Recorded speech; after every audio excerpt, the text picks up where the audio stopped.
A gyratory crusher starts with something simple, a very large feed opening. That opening sets the scale for everything upstream. The feed opening on a gyratory is big enough to accept material directly from haul trucks or large shovels, often without a pre-screening station. This eliminates at least one handling step, reducing both capital cost and space on the mining bench. Because it handles such large feed, the crusher itself sets the pace for the entire primary crushing circuit. No other primary machine combines the same intake size with a continuous, high-capacity crushing action.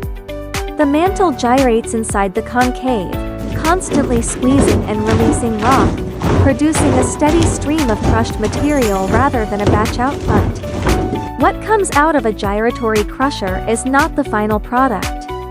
The crushed rock is usually down to around 150 to 200 millimeters. Still too big for concrete or road base. From here, the material moves onto cone crushers for further reduction. In some plants, it then goes to sand-making machines, turning what was once a massive rock into sand and gravel. Not every crusher can start with a boulder the size of a desk and end with a steady flow of material. This one can. Gyratory crushers are built for hard, abrasive rock, granite, basalt, iron ore, copper ore. The kind of material that wears other machines down fast.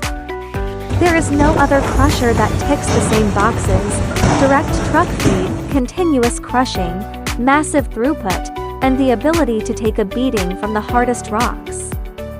Other machines have their strengths, but for this specific role, nothing replaces a gyratory. If you are interested in crusher machine, kindly leave your number on video comments section.